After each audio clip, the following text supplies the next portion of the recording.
Hello friends, welcome to மகிழ்வா channel. So இன்றைக்கி நம்ம எங்கே பார்க்க போகிறோம்னா, நமக்கு சென்னை பக்கத்தில் நிறைய ஃபால்ஸு இந்த மாதிரி லொக்கேஷன்ஸ்லாம் இருக்குது. நிறைய பேர் போயிருப்பீங்க. ஸோ இன்றைக்கி நம்ம வந்து ரொம்ப நிறைய பேர் தெரியாத ஒரு ஃபால்ஸை பற்றி பார்க்கலாம். ஸோ நாங்களும் யூஸ்வலாக காலேஜ் படிக்கும் போதெல்லாம் இந்த மாதிரி ரெகுலராக ஃப்ரெண்ட்ஸோட வீக்கெண்ட் மாதிரி ஒன் டே பிளான் பண்ணி இந்த மாதிரி தடா ஃபால்ஸ் போவோம். நாகலாபுரம் ஃபால்ஸு, கோனை ஃபால்ஸ் இதெல்லாம் நம்ம போவோம். நமக்கு தெரியும், திருப்பதி போகிற டைரெக்ஷனில் இருக்குது. ஸோ இன்றைக்கி நம்ம பார்க்க போகிற ஃபால்ஸ் வந்து, இந்த ஃபால்ஸ் பேர் வந்து டிபி கோட்டான்னு சொல்லி. இதை நான் ரீசெண்டாக எக்ஸ்ப்ளோர் பண்ணி நிறைய பேர் போனாங்கன்னு கேள்விப்பட்டேன். இந்த ஃபால்ஸ் நல்லாயிருக்கும்னு சொல்லி. ஸோ அதனால் இந்த ஃபால்ஸ்க்கு இந்த தடவை பிளான் பண்ணோம். இந்த வாட்டி எப்படின்னா எல்லாமே காரில் தான் பிளான் பண்ணியிருக்கோம். அது மட்டும் இல்லாமல் இந்த ஃபால்ஸில் ஒரு டிஃப்ரென்ஸ், இந்த ட்ரிப்பில் என்ன டிஃப்ரென்ஸ்னால், நாங்கள் இந்த தடவை குக் பண்ணி சாப்பிட்டு அப்படியே வர மாதிரி பிளான். ஸோ அதனால் ஏர்லி மார்னிங்கே நாங்கள் கிளம்பிட்டோம். 5:30 போல் நாங்கள் வீட்டிலேருந்து கிளம்பியாச்சு. எங்கேருந்துன்னா, from Padi towards to Kolathur, அந்த ரெட்டில்ஸ் ரோட் வழியாக நாங்கள் ட்ராவல் பண்ணிகிட்ருக்கோம். ஸோ மேக்ஸிமம் நீங்கள் இந்த மாதிரி இடத்துக்குலாம் பிளான் பண்ணுறீங்கன்னா ஏர்லியாக போடுறது ரொம்ப பெஸ்ட்டு. அது மட்டும் இல்லாமல் இந்த ஃபால்ஸ் ஏரியா, இந்த மாதிரி நான் சொல்கிற அந்த கோனை ஃபால்ஸு, இந்த மாதிரி தடா ஃபால்ஸு, இங்கெல்லாம் வந்து ஃபுட்டு கொஞ்சம் பிரச்சனையாக இருக்கும். நம்ம போயிட்டு வரும்போது ரொம்ப டயர்டாக இருப்போம், சாப்பிட்றதுக்கு கொஞ்சம் கிடைக்காது. மேக்ஸிமம் நீங்கள் வாங்கிட்டு போயிடுங்க. இங்கேருந்து போகிற வழியில் எதாவது இருந்தால் வாங்கிட்டு போயிடுங்க ஃபுட்டு. அது மட்டும் ஒரு நோட்டாக வச்சுக்கோங்க. ஏதாவது இல்லை பிஸ்கெட் இது மாதிரி ஃப்ரூட்ஸ் எதாவது இருந்தால் கூட எடுத்துகிட்டு போயிடுங்க. கண்டிப்பாக ரொம்ப பசிக்கும். தண்ணியும் எடுத்துகிட்டு போயிடுங்க. இதெல்லாம் கொஞ்சம் மேண்டேட்ரி. ஏன்னா இதெல்லாம் நாங்கள் லாஸ்ட் டைம் ரொம்ப எக்ஸ்பீரியன்ஸ் பண்ணோம். அதெல்லாம் இல்லாமல் ரொம்ப கஷ்டப்பட்டோம். ஸோ இந்த வாட்டி எப்படி பிளான் பண்ணோன்னா, நாங்கள் அங்கே போய்ட்டு சமைச்சி சாப்பிட்ற மாதிரி பிளானு. எங்கள் டீமில் வந்து ஒருத்தர் வந்து நல்லா சமைப்பார். ஸோ அவர் வந்து இந்த தடவை ஃபுட்டுக்கு ப்ரிப்பரேஷனுக்கு தேவையான எல்லாத்தையுமே காரில் எடுத்துகிட்டு வந்துட்டார். ஸோ நம்ம வந்து எப்படின்னா செய்யலான்னா, சிக்கன் பிரியாணியும் சிக்கன் 65யும் செஞ்சு சாப்பிட்டு வர மாதிரி பிளான். ஆக்சுவலாக இதுக்கு வந்து எல்லா தேவையான இன்க்ரீடியன்ட்ஸ் எல்லாமே நாங்கள் வாங்கிட்டோம். ஸோ வெறும் காய்கறி மட்டும்தான் வாங்கினோம். ஸோ அது மட்டும், காய்கறியும் சிக்கன் மட்டும்தான் வாங்குகிற மாதிரி. மற்றபடி எல்லாமே இருக்குது. சரி வாங்க, இந்த வீடியோ கண்டினியூ ஃபுல்லாக பாருங்கள். ஸோ உங்களுக்கு இதில் ரொம்ப இன்ஃபர்மேஷன்ஸ் நான் ஷேர் பண்ணுறேன், எனக்கு தெரிஞ்ச இன்ஃபர்மேஷன்ஸை. ப்ளஸ் இந்த குக்கிங் ப்ரிப்பரேஷன் வந்து இதை நான் தனியாக ஒரு வீடியோவாக ஷேர் பண்ணுறேன் உங்களுக்கு. அது மட்டும் ஏன்னா இதோட கவர் பண்ணால் ரொம்ப பெரிய லென்த்தி வீடியோவாக இருக்கும். அதனால் நான் அது தனியாக கவர் பண்ணுறேன். இந்த வீடியோவில் வந்து நம்ம இந்த ட்ராவலை பற்றி ஃபுல்லாக பார்க்கலாம். இந்த ஃபால்ஸுக்கு வந்து 2 வழியாக போகலாங்க. ஒன்று வந்து நம்ம திருவள்ளூர் வழியாக போய் ஊத்துக்கோட்டை, அதுக்கப்புறம் இந்த ஃபால்ஸு டிபி கோட்டாக்கு நம்ம போகலாம். இல்லைனா நம்ம டுவர்ட்ஸ் இந்த பக்கம், டுவர்ட்ஸ் இந்த ரெட்டில் சைடு வந்து தடா போகிற டைரெக்ஷன்லேயும் நம்ம போகலாம். ஸோ நீங்கள் மேப்பில் வந்து கூகுள் மேப்ஸில் வந்து டிபி கோட்டான்னு சர்ச் பண்ணிங்கனாலே இந்த ஃபால்ஸ் லொக்கேஷன் காமிச்சிரும். மேக்ஸிமம் அந்த லொக்கேஷன் வந்து கரெக்டாக தான் இருந்துச்சு, எந்த ப்ராப்ளமும் இல்லை. அது கரெக்டாக தானே ரூட் தான் காமிச்சிது. ஸோ அந்த மேப்ஸை நீங்கள் ஃபாலோ பண்ணிக்கோங்க, உங்களுக்கு எது கன்வீனியண்ட்டாக இருக்குன்னு. ரோட் வைஸ் வந்து எப்படின்னா, நாங்கள் பார்த்த வரைக்கும் ரோடு வந்து அவ்வளோ ஒஸ்ட்லாம் இல்லை, நல்லா தான் இருந்துச்சு. உங்களுக்கு அவ்வளோ இதுவாலாம் இருக்காது, ரொம்ப இதுவாலாம் இருக்காது. உங்களுக்கு மேக்ஸிமம் கொஞ்சம் வந்து பெரிய காராக போனீங்கன்னா இன்னும் பெஸ்ட்டு. கீழே வந்து லோ கிரவுண்ட் கிளியரன்ஸ் கார்லலாம் வந்து கொஞ்சம் கீழே கல்லெல்லாம் இருக்கும், அதை மட்டும் பார்த்துக்கோங்க. ஆனால் அங்கே நிறைய பேர் சின்ன கார்லாம் கூட எடுத்துகிட்டு வந்திருந்தாங்க. ஸோ அதனால் அதெல்லாம் ப்ராப்ளம் எதுவும் இருக்காது. ஆனால் போகும்போது கண்டிப்பாக தண்ணி, இந்த ஸ்நாக்ஸு இல்லைனா ஃப்ரூட்ஸ் இது மாதிரி தான் வாங்கிட்டு போயிருங்க. கண்டிப்பாக அதெல்லாம் தேவைப்படும். அங்கே வந்து ஒரு சிவன் கோயிலும் இருக்குது. உங்களுக்கு ஒரு இன்ஃபர்மேஷன், அங்கே ஒரு சிவன் கோயிலும் இருக்குது. அந்த சிவன் கோயில் வந்து அந்த நம்ம பார்க்கிங் பண்ணுற இடமே இந்த சிவன் கோயில் தான். அந்த சிவன் கோயிலையும் அந்த வீடியோவில் காட்டுறேன். ஸோ அதுவும் பாருங்கள். ஸோ இது எப்போனா காலங்கத்தால் கிட்டத்தட்ட ஒரு 6:30 போல் இருக்கும். ஏன்னா எல்லோரும் கேதர் ஆகிட்டு நாங்கள் கிளம்புறதுக்கு கரெக்டாக ஆகிடுச்சு. நாங்கள் ரொம்ப குயிக்காலாம் போல். நம்ம கிட்டத்தட்ட நீங்கள் ஒரு ஆவரேஜாக 60 to 70 km ஸ்பீடில் மெதுவாக போனீங்கனாலே ஒரு 1.5 hours 2 hours போயிடலாம் அந்த ஸ்பாட்டுக்கு. அதனால் அது ஒன்றும் பெரிய சேலஞ்சாக இருக்காது. எங்களுக்கு என்ன சேலஞ்சுன்னா, நாங்கள் வந்து ஃபுட் ப்ரிப்பேர் பண்ணோன்றதுனால பக்கத்தில் இருக்கிற சில சின்ன சின்ன டவுன்ஸ்க்கெலாம் நாங்கள் போக வேண்டியதாகிடுச்சு. அங்கெல்லாம் போயிட்டு நாங்கள் பர்ச்சேஸ் பண்ண வேண்டியதாக இருந்துச்சு, காய்கறி இதெல்லாம் வாங்கிறதுக்கு. ஸோ அங்கே வந்து கிட்ட வந்து 2-3 டவுன்ஸ் வரும். அங்கெல்லாம் வந்து நீங்கள் டிஃபன் ஏதாவது சாப்பிட்றதா இருந்தால் கூட பார்த்து சாப்பிட்டுக்கோங்க. போகிற வழியிலே நீங்கள் பார்த்து நின்று சாப்பிட்டுக்கோங்க. மற்றபடி நீங்கள் வந்து எல்லாமே நீங்கள் வீட்டிலேருந்தே எடுத்துகிட்டு போகிறீங்கன்னா பிரச்சனையே இல்லை. டேரெக்டாக கூகுள் மேப் போடுங்க, டேரெக்டாக அந்த லொக்கேஷனுக்கு நீங்கள் போயிடலாம். அதில் உங்களுக்கு எந்த ப்ராப்ளமும் இருக்காது. போகிற வழியெல்லாம் பார்த்திங்கன்னா சூப்பராக இருக்குங்க. ஃபுல்லாக வந்து 2 பக்கமும் ஃபுல்லாகவே ஒரு க்ரீனரியாக தான் இருக்கும். ஸோ இப்போ வந்து நமக்கு எடுக்கிற மழை சீசன்னால் கரெக்டாக நாங்கள் மழை ஆரம்பிக்கிறதுக்கு முன்னாடியே போயிட்டோம். அப்புறம் மழை ஆரம்பித்த பிறகு இப்போ எப்படி இருக்குன்னு தெரில. ஆனால் நல்லாவே இருந்துச்சு. ரோடு எல்லாமே, அந்த லொக்கேஷன், சினாரி எல்லாமே நல்லா இருந்துச்சு. இந்த மாதிரி ஒன் டே ட்ரிப்ஸ் வந்து நம்ம சென்னையிலேருந்து நிறைய பேர் பிளான் பண்ணுறீங்கன்னா, நிறைய ஃபால்ஸ் இருக்குது நியர்பை. இப்போது சதாசிவகோனா, மூலக்கோனா, அதுக்கப்புறம் கோனை ஃபால்ஸு, தடா ஃபால்ஸு, நாகலாபுரம் ஃபால்ஸு, இது எல்லாமே கிட்டத்தட்ட பார்த்திங்கன்னா எல்லாமே ஒரே மலை தான். ஆனால் வேறு வேறு பிளேஸஸ்லேருந்து இந்த வாட்டர் ஃப்ளோவை நம்ம பார்க்க முடியும். அதெல்லாம் வந்து ஒரு ஒரு பிளேஸ் நேம் வந்து கொடுத்துருப்பாங்க. கிட்டத்தட்ட எல்லாமே வந்து அந்த சேம் மலையை தான் டைரெக்ஷன் பண்ணும். ஒவ்வொரு மலையும் ஒரு ஒரு லொக்கேஷனில் ஒரு ஒரு பேரில் இருக்கும் அந்த ஃபால்ஸ். மேக்ஸிமம் இது வந்து இயரில் எல்லா நாளுமே தண்ணி இருக்கிற ஃபால்ஸ் தான். நீங்கள் வெயில் காலத்தில் போனால் தண்ணி எப்பயுமே இருக்கும். அதாவது நீங்கள் எதிர்பார்க்குற மாதிரி ஃபால்ஸ்னால் மேலேருந்து கொட்டுற மாதிரிலாம் இருக்காது. இது வந்து ஒரு ஜஸ்ட் ஒரு ஃப்ளோயிங் வாட்டர் தான். அங்கங்கே வந்து பாண்டு மாதிரி இருக்கும். நம்ம குளிக்கிறதுக்கு நல்லாயிருக்கும். ஃப்ரெஷ் வாட்டர் இது வந்து. அதனாலேயே உங்களுக்கு வந்து ஒரு நல்ல டிஃப்ரென்ஸ் தெரியும் நீங்கள் இதில் குளிச்சிங்கன்னா. இது வந்து ஒரு ஸ்டாக்னன்ட் வாட்டரோ அது மாதிரிலாம் கிடையாது. நாங்கள் போகும்போதே கிட்டத்தட்ட நாங்கள் எதிர்பார்க்கல இவ்வளோ பேர் இருப்பாங்கன்னு. ஸோ இந்த ஃபால்ஸ் வந்து ஏன்னா நிறைய பேருக்கு அந்தளவுக்கு எக்ஸ்ப்ளோர் தெரியாதுன்னு நாங்கள் நினச்சோம். பட் ஆனால் நிறைய பேர் வந்திருந்தாங்க. இந்த மாதிரி கூகுளில் சர்ச் பண்ணி அந்த மாதிரிலாம் பார்த்துட்டு கூட அந்த ஃபால்ஸுக்கு கரெக்டாக லொக்கேஷன் வந்திருந்தாங்க. இதான் நாங்கள் போன ரூட் இது தான். ஸோ இப்போ நான் காமிச்சிட்ருக்கிறது ஃபுல்லாகவே அந்த கூகுள் மேப்போட ரூட்டு தான். ஸ்ட்ரைட்டாக அந்த மேப் போட்டிங்கனாலே நம்ம இப்போ போகிற ரூட்டு தான் காட்டும். ஸோ நம்ம ரெடில்ஸ் ரோட்டில் அப்படியே டுவர்ட்ஸ் போயிட்டே இருந்தபோது ஒரு ஜங்ஷனில் லெஃப்ட் எடுக்கிற மாதிரி வரும். லெஃப்ட் எடுத்தோன்னே அந்த ரோடு அப்படியே அந்த டிபி கோட்டா ஃபால்ஸுக்கு தான் போகும். ஸோ இன்னொரு விஷயம் என்னென்னா, கூகுள் மேப்பை ரொம்ப பிளைண்டாக நம்பாதீங்க. ஏன்னா கண்டிப்பாக அங்கே இருக்கிற லோக்கல் பீப்புள்கிட்ட ஒரு தடவை செக் பண்ணிக்கோங்க, நீங்கள் போகிற ரூட் கரெக்டு தானா அப்படின்னு. ஏன்னா சில இடத்துல ரோடு ரொம்ப சின்னதாக இருக்கும், நமக்கு டவுட்டாக இருக்கும் இந்த பக்கம் தான் போகணுமான்னு.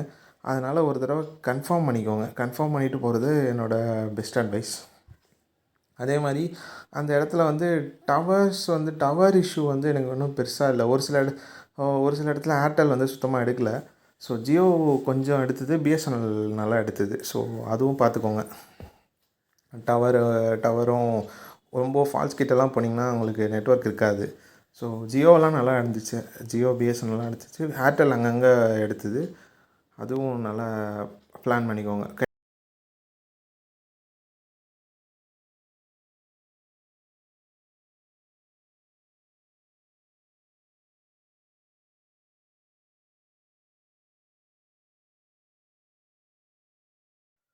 ஸோ இப்போ பார்க்குறீங்களே, இந்த இடம் வந்து கரெக்டாக அந்த டிபி கோட்டா ஃபால்ஸோட என்ட்ரின்னு சொல்லலாம். அதாவது நம்ம அந்த மெயின் ரோட்லேருந்து அந்த தார் ரோட்லேருந்து உள்ளே போகிற ரோடு. ஸோ இப்படி தான் இருக்கும் அந்த ரோட் ஃபுல்லாக. இப்போ ரீசெண்டாக எடுத்தது இது. ஸோ ஃபுல்லாகவே செம்மண் ரோடு தான். அந்த இடம் ஃபுல்லாகவே செம்மண் தான். கார்லாம் போகலாம், எந்த ப்ராப்ளமும் இல்லை அதெல்லாம். ஸோ பைக் கார்லாம் வந்திருந்தாங்க. சின்ன கார் கூட வந்துட்டு இருந்துச்சு. ரொம்ப ஹைட்டான அங்கே போகிறது வந்து டாட்டா சுமோ. ஸோ சின்ன காரும் வந்துருந்தது. அந்தளவுக்கு ஒன்றும் ப்ராப்ளம் இல்லை. ஸோ கொஞ்சம் கேர்ஃபுல்லாக மெதுவாக ட்ரைவ் பண்ணுங்கள், அவ்வளோதான். அந்த அளவுக்கு நான் கீழே ரொம்ப அடி வாங்கும் அப்படிலாம் சொல்ல மாட்டேன். ஃபுல்லாகவே மண் தான். நல்லா தான் இருந்துச்சு. இதெல்லாம் நீங்கள் பார்த்து பொறுமையாக ட்ரைவ் பண்ணிவிட்டு போயிடுங்க. அது உங்களுக்கு எந்த ப்ராப்ளமும் இருக்காது. இப்போ நீங்கள் பார்க்குறீங்களா பின்னாடி இருக்கிற அந்த மலை தான் அந்த ஃபால்ஸோட லொக்கேஷன். ஸோ இந்த மலை வந்து கிட்டத்தட்ட அப்படியே ஒரு டுவர்ட்ஸ் திருப்பதி வரைக்கும் அந்த மலை அப்படியே இருக்கும். இந்த மலையில் தான் இந்த சுற்றி இந்த லொக்கேஷன்ஸ் எல்லாமே வரும். ஒரு சைடில் ஒரு ஃபால்ஸுன்னு நம்ம பார்க்குறோம். இந்த தடா ஃபால்ஸு, நாகலாபுரம் ஃபால்ஸு, இது எல்லாமே அதை பேஸ் பண்ணி தான் வரும். அந்த மலையை பேஸ் பண்ணி தான். ஸோ ஒரு லொக்கேஷன்ஸ் நம்ம போவோம். இப்போ நம்ம பார்க்குற லொக்கேஷன் வந்து டிபி கோட்டான்னு சொல்கிறோம். அதே மாதிரி இன்னும் கொஞ்சம் தூரம் தள்ளி போனீங்கன்னா அது வந்து தடா ஃபால்ஸாக இருக்கும். இல்லை அந்த பக்கம் போனீங்கன்னா நாகலாபுரம் ஃபால்ஸ் வரும். ஸோ இதுதான் நான் சொல்ல வந்தேன் உங்ககிட்ட. நம்ம போகிற லொக்கேஷன்ஸ் பேஸ் பண்ணி அந்த ஃபால்ஸ் நேம் வந்து இவங்க டிஃபைன் பண்ணியிருக்காங்க.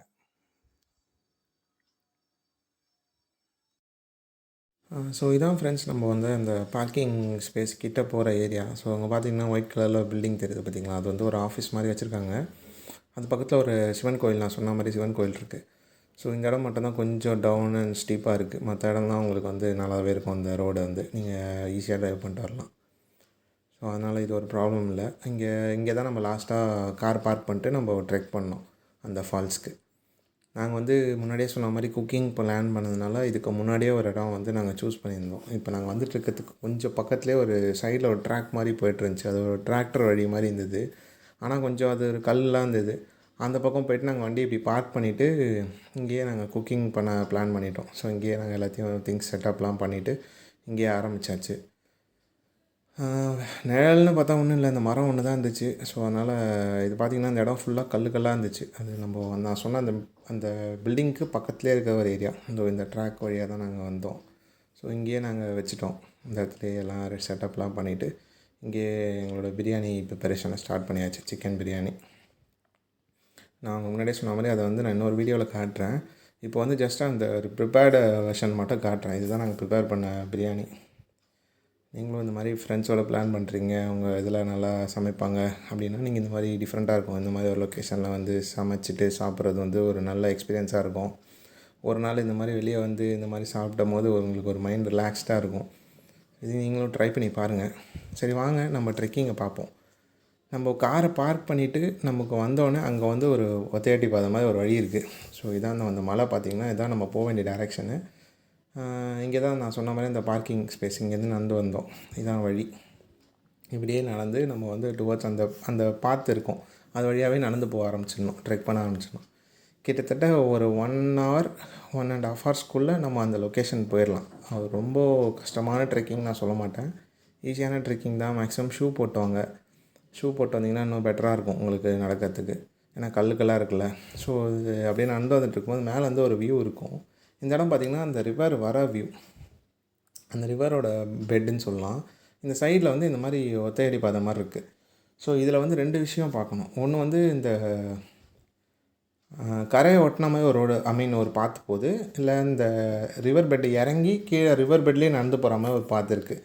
நாங்கள் மேக்ஸிமம் நான் என்ன ப்ரிஃபர் பண்ணேன்னா அந்த கரையை ஒட்டின மாதிரி இருக்க பாத்து போகாதீங்க. இப்போ பார்த்திங்கன்னா ஃபுல்லாகவே கல் முள் இந்த மாதிரி தான் இருக்குது. இந்த பக்கம் கண்டிப்பாக சூஸ் பண்ணாதீங்கன்னு தான் நான் சொல்லுவேன். ஏன்னா நாங்கள் வரும்போது இந்த ரிவர் பெட் வழியாக நடந்து வந்தோம். அது ரொம்ப ஈஸியாக இருந்துச்சு. ப்ளஸ் உங்களுக்கு அது ரொம்ப ஆக்சசபிளாகவும் இருக்கும், ஸ்பேஷியஸாகவும் இருக்கும்.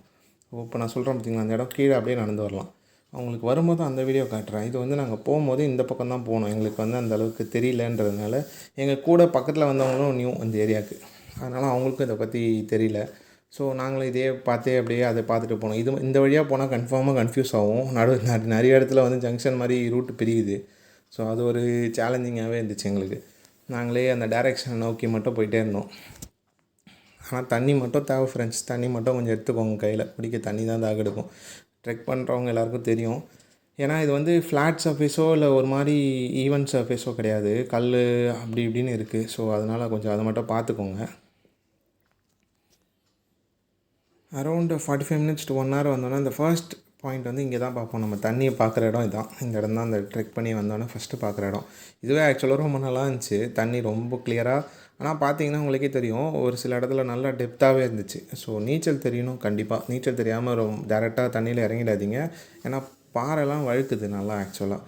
ஸோ அப்படியே கொஞ்சம் நேரம் அப்படியே அந்த இதில் நடந்து போய்ட்டுருந்தீங்கன்னா தண்ணி வர ஃப்ளோ உங்களுக்கே தெரியும். அந்த தண்ணி வர டேரெக்ஷனே நீங்கள் பார்த்து நடந்து போக வேண்டியதுதான். ஸோ அது அப்படியே நாங்கள் மெதுவாக நடந்து போயிட்டே இருந்தோம். வர வழிலாம் பார்த்திங்கன்னா இந்த மாதிரி சைடில் தண்ணி மெதுவாக ஓடிட்டே இருக்குது. எனக்கு தெரிஞ்சு இது ஆல் ஓவர் த இயர் எப்பயுமே அப்படி தான் இருக்கும். ஸோ மழை காலத்தில் மட்டும் தண்ணி கொஞ்சம் ஹெவியாக போகும்னு நினைக்கிறேன். மற்றபடி பார்த்திங்கன்னா நார்மலாகவே போய்ட்டுருந்துச்சு. ஸோ இந்த மாதிரி பாறையில் ஏறி நடந்து போகிற மாதிரி தான் இருந்துச்சு ஃபுல்லாகவே. ஸோ இது மட்டும் கொஞ்சம் கேர்ஃபுல்லாக பார்த்து நடந்து போங்க. கண்டிப்பாக சேஃபாக, ஏன்னா விடுறதுக்கு வாய்ப்பு நிறைய இருக்குது. ஏன்னா பாறைலாம் ஒரு பாத்து மாதிரிலாம் இருக்காது, கண்டிப்பாக இதுவாக தான் இருக்கும். இங்கேயும் நிறைய பேர் இது வரைக்கும் கூட குக் பண்ணிலாம் சாப்பிட்ருக்காங்க. இந்த இடத்துக்குலாம் எடுத்துகிட்டு வந்துடலாம்.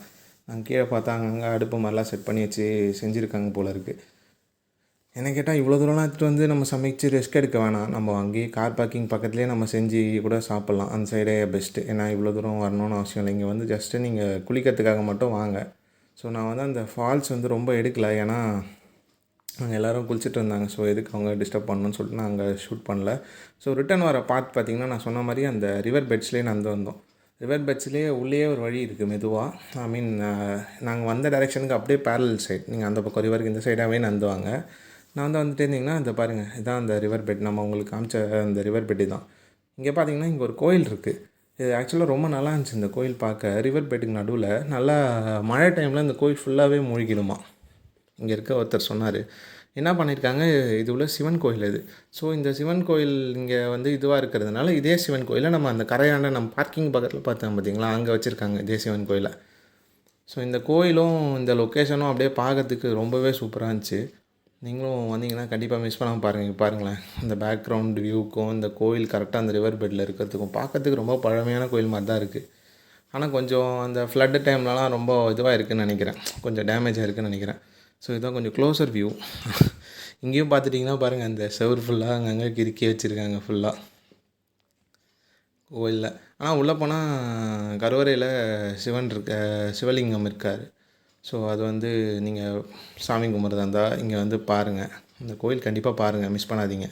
இது வரும்போது இந்த சைடு வந்தீங்கன்னா கண்டிப்பாக இதை மிஸ் பண்ணாமல் பாருங்கள். என்ன கேட்டால் அந்த கரை ஓர பக்கம் வராதீங்க. ஓகே, தேங்க்யூ ஃபார் வாட்சிங்.